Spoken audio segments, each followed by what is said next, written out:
Did you know that losing the ability to stand up without your hands is one of the first signs of losing independence as we age? Have you found yourself pushing off the armrests lately? Or leaning forward just to get out of a chair? Maybe your legs don't feel as steady as they once did?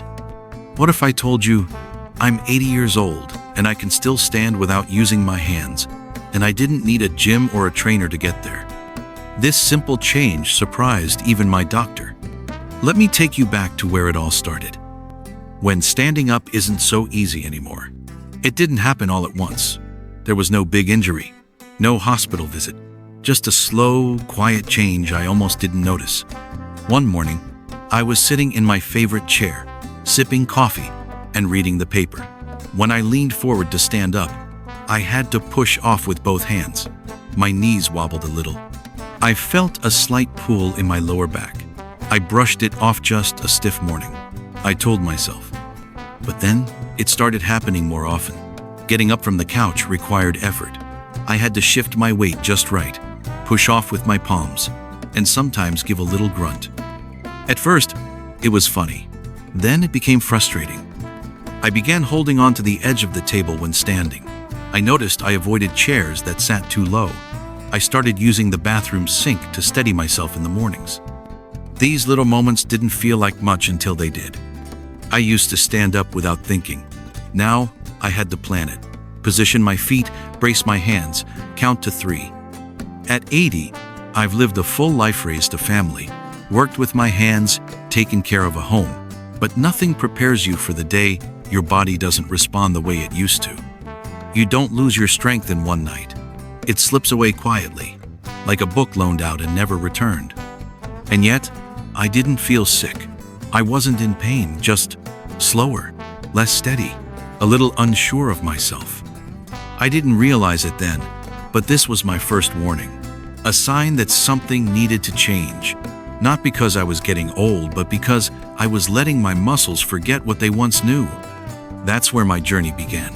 A journey to stand again without hands, and to stand, more than anything, on my own terms. Common mistakes about aging and strength. For most of my life, I believed what many of us were told, getting weaker was just part of getting older.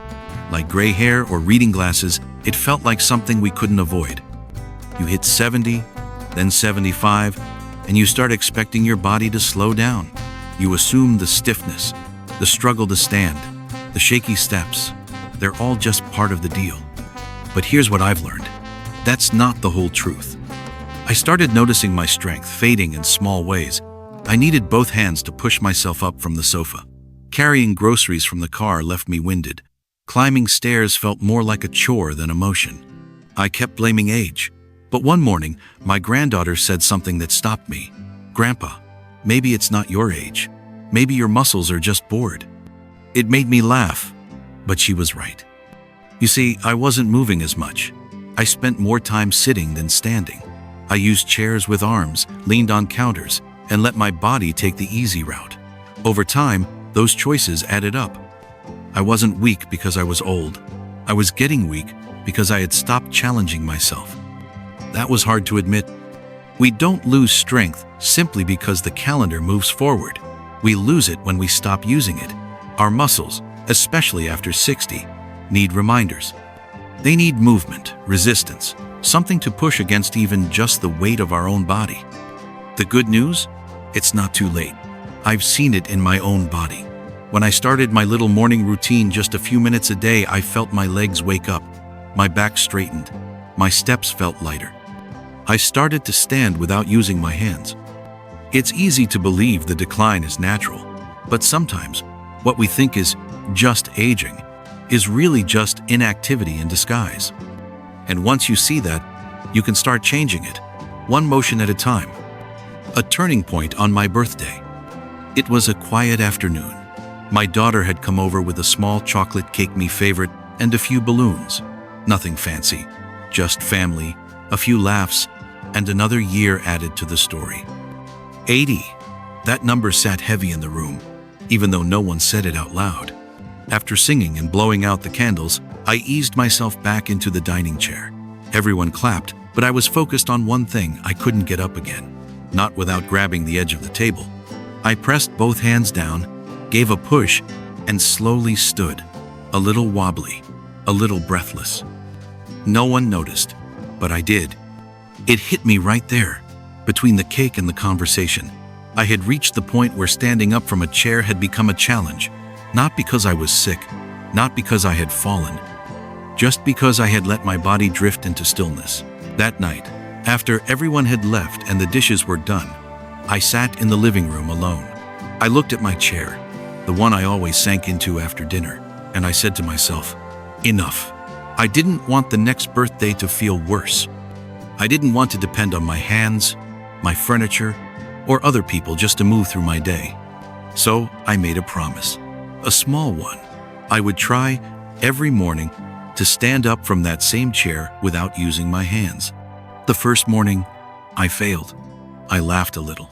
The second morning, I tried again. Still needed the push, but by the end of the week, I could feel something shift. My legs remembered. My balance improved. I began to believe it was possible. That birthday gave me more than cake. It gave me a reason to take back control. And that small decision to try was the start of something much bigger. It was the first step towards standing without hands at 80. A small morning challenge. A big daily change. Every morning now, before breakfast, I take 2 minutes for a little challenge that changed everything. It started after that birthday I told you about. I made a quiet promise to myself to try standing up from my chair without using my hands. Just once. That's it. I didn't think it would matter much. But it did. More than I could have imagined. The first few tries were shaky. I had to rock back and forth a bit. I'd lean forward, push with my feet, and still end up grabbing the armrest without thinking. But I kept at it.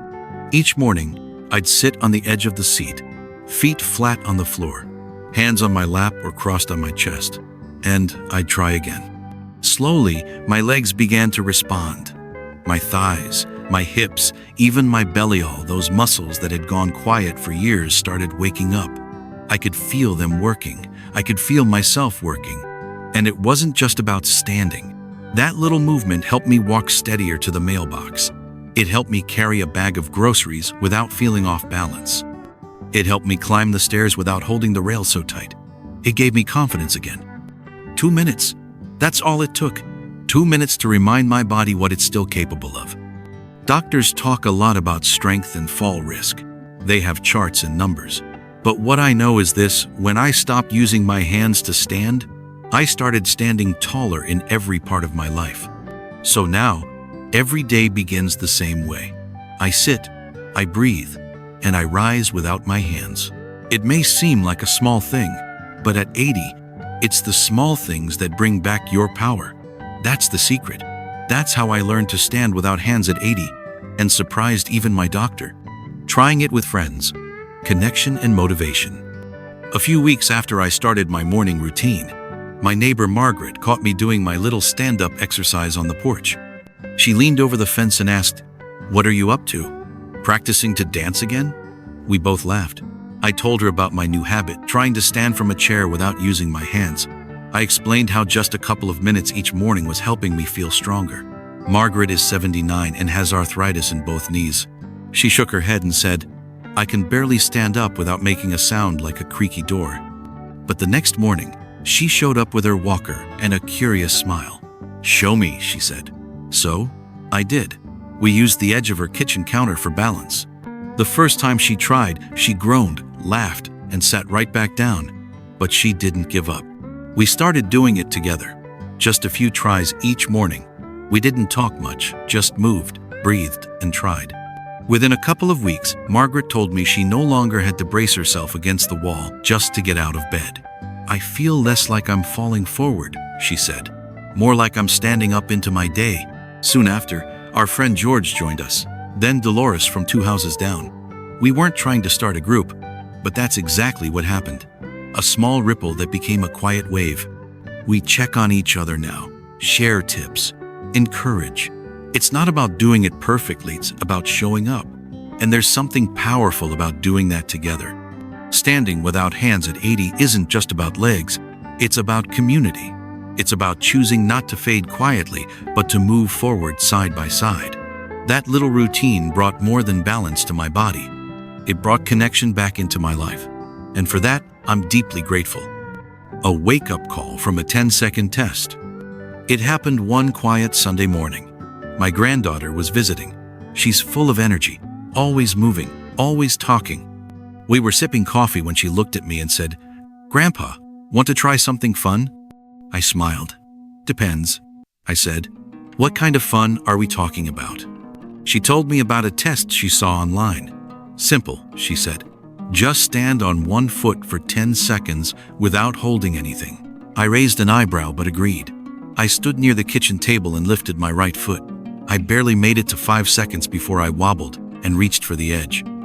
We both laughed, but something inside me didn't feel like laughing. Later that evening, I tried it again. Alone. No noise, no distraction. This time I didn't even reach 5 seconds. My arms flailed a bit. My chest tightened, not from fear but from realization. This wasn't just about balance. It was about something deeper. Something I had let slip away without even noticing. I always assumed balance fades naturally with age, like hair turning gray. But that moment made me wonder, had I let my stability disappear without a fight? I started reading, looking up what this simple test really meant. Turns out doctors use it to predict fall risk. People who can't hold that pose are more likely to lose independence down the line. That small moment with my granddaughter became a mirror. It showed me something I had ignored. I wasn't as steady as I thought, and that scared me.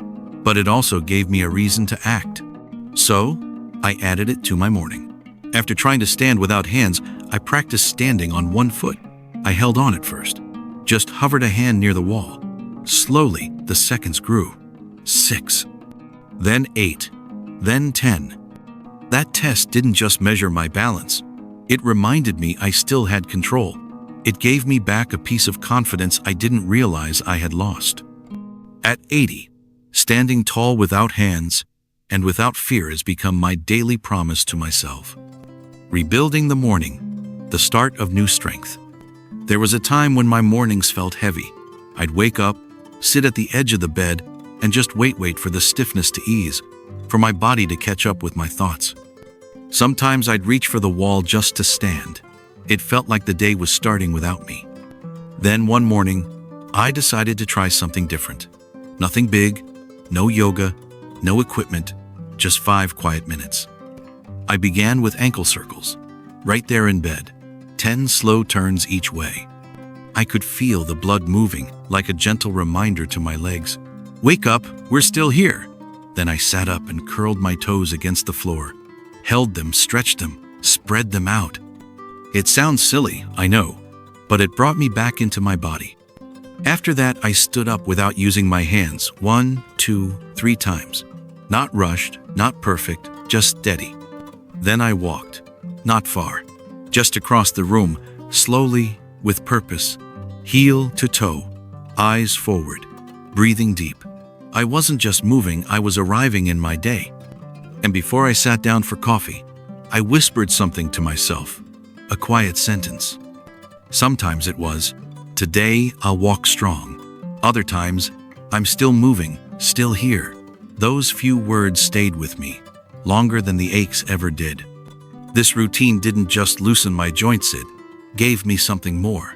Energy, focus, a little joy.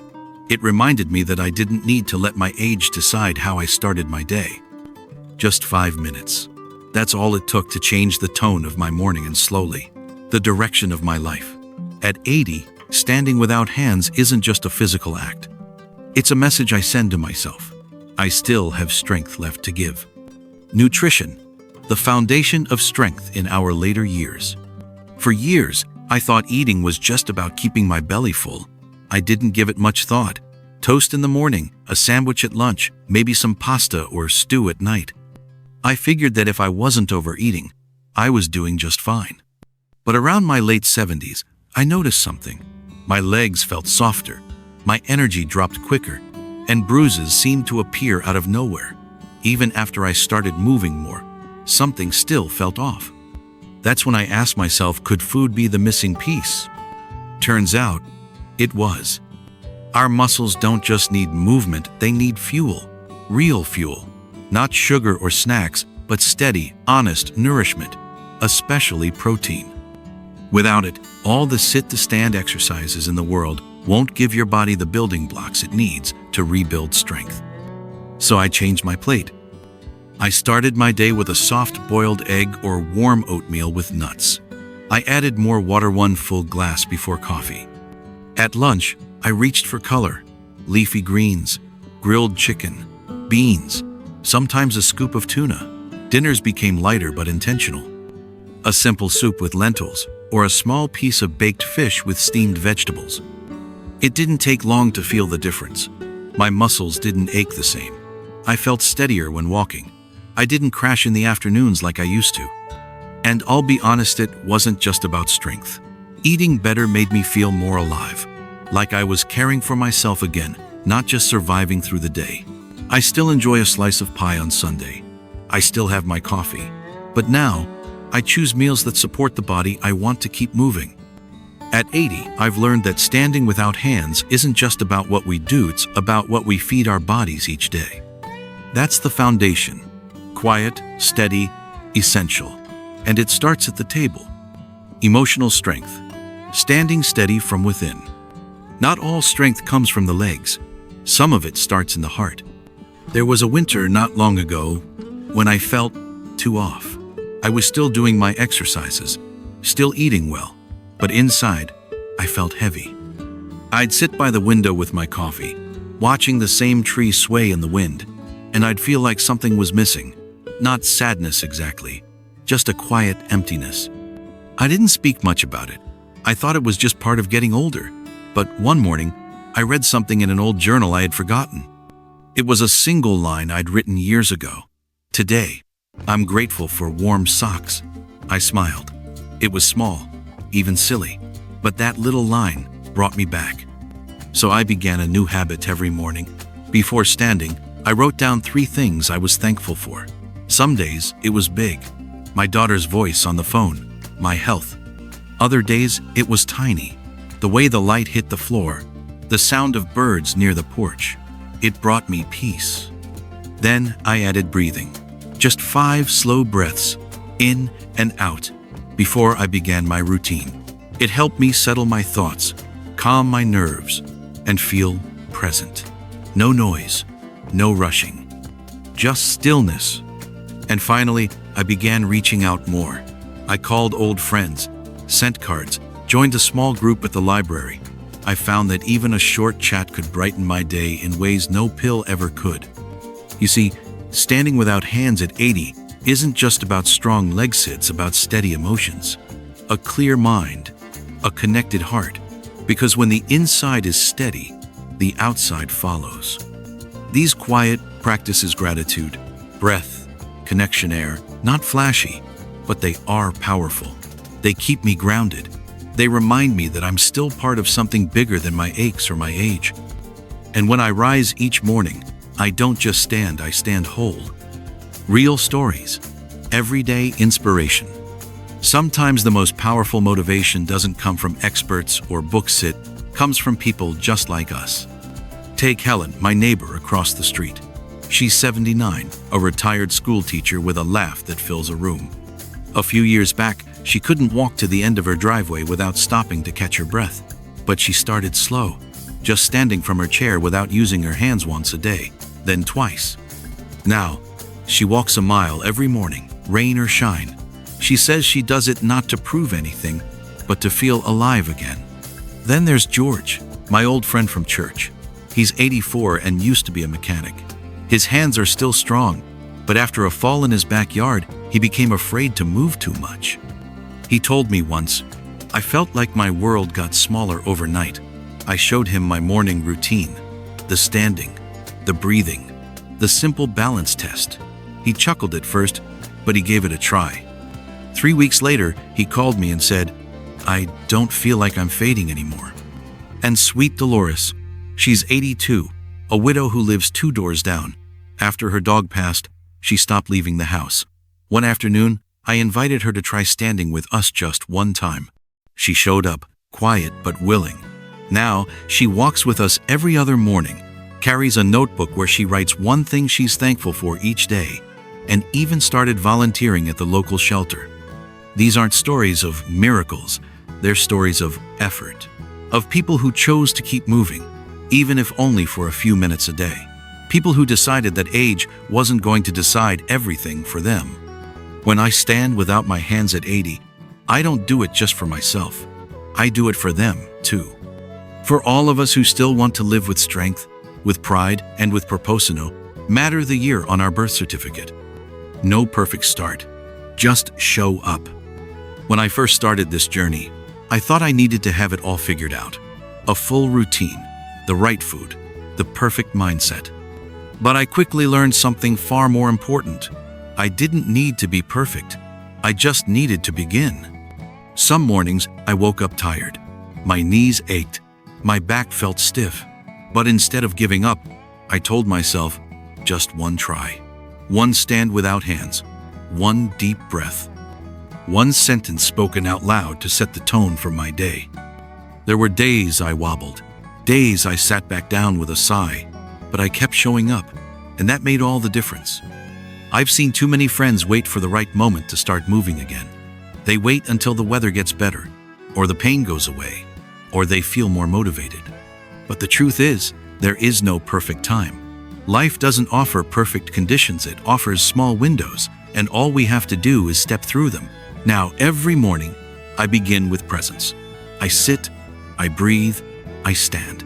Sometimes I whisper, "Today, I am strong." Other days, it's just, "I'm still here." That's enough. That counts. This practice, this quiet, steady act of showing up has changed more than my legs. It has changed my heart, my attitude, my sense of who I am. Standing without hands at 80 didn't happen because I was special. It happened because I kept showing up, even when it wasn't pretty. So if you're wondering when to start, let me tell you, start now. Not perfectly, not bravely, just gently, just honestly. You don't need to be strong to begin. You begin, and the strength will follow. I'm 80 years old, and I can still stand without using my hands. Not because I'm lucky, but because I chose to start, even when it felt small. A few quiet minutes each morning, a shift in what I ate, a breath, a smile, a simple thank you. These little things gave me back my strength, my balance, and my spirit. If you've been waiting for the right time to begin, this is it. You don't need perfection. You just need to show up. Tell me, what's one thing you'll try tomorrow morning? Leave a comment below. I'd love to hear your story.